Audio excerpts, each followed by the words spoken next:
दोस्तों नमस्ते। आईआईटी मुंबई में जेएनयू जैसा एटमॉस्फेयर, जेएनयू जैसी स्थिति पैदा हो रही है। मतलब अब आईआईटी मुंबई को दहशतगर्दों का समर्थन करने वाले लोगों का अड्डा बनाने की फिराक में लोग लगे हुए हैं।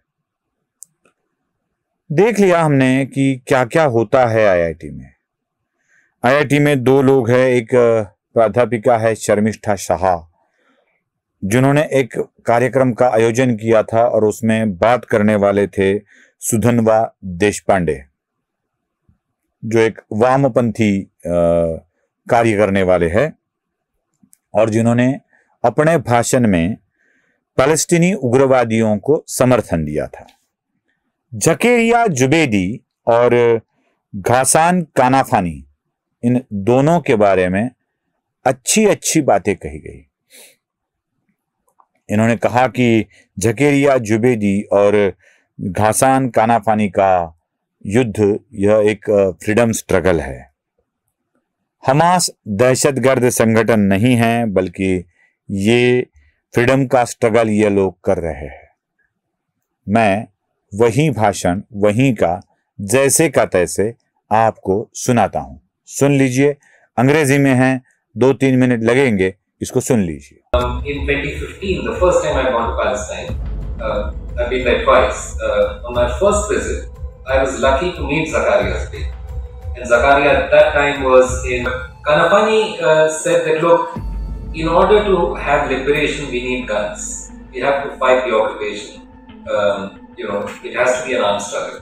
But if we don't have culture to go with the guns will turn on us. In other words, we will start killing each other if there's not culture with the guns. And this is something that I do want to emphasize, that the Palestinian struggle is a freedom struggle. And there has been no freedom struggle in the history of the world, in the history of colonialism, that has been entirely 100% non-violent. It has never happened. The Indian freedom struggle was not 100% non-violent, and so on and so forth. All the countries of Asia, Africa, Latin America that have thrown off the yoke of colonialism have only done it through a combination of peaceful and armed struggle. Right? And so that is exactly what we're seeing in Palestine today. That's one. And I was struck by what an incredible vision this man who's been a militant fighter himself, who has taken part in the armed struggle, who's one of the legendary fighters of Palestine, of the freedom struggle there, and also one of the main characters in the film that you're going to be seeing. I was struck by the beauty of his vision of one free Palestine. जब इसको हम सुनते हैं तो यकीन हो जाता है कि हमास को अच्छा कहने की बात हो रही है, अच्छा सिद्ध करने की बात हो रही है। जब कोई विद्यार्थी इसके ऊपर आपत्ति उठाते हैं तो उनकी आवाज को चुप कराया जाता है। कुछ फिल्में दिखाई जाती है उसी कार्यक्रम में और कहा जाता है कि यह फिल्में ब्लॉक नहीं की गई है, इन फिल्मों के ऊपर पाबंदी नहीं लगाई गई है। अब फिल्मों के ऊपर पाबंदी नहीं लगाई गई है, इसका मतलब यह फिल्म क्या एकेडमिक सेक्टर में दिखाने की अनुमति दी गई है?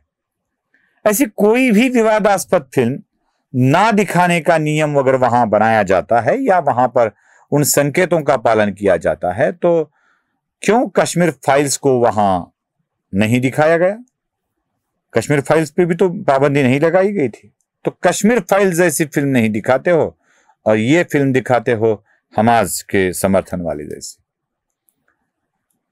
भारत तेरे टुकड़े होंगे कहने वाली टुकड़े टुकड़े गैंग जेएनयू में पलती थी और उस जेएनयू के गैंग को अच्छा किया जाता था। ठीक उसी तरह की गैंग आईआईटी पवई में, आईआईटी मुंबई में ये पनप रही है, इनको बढ़ावा मिल रहा है। यही बातें बहुत बड़ी है दोस्तों।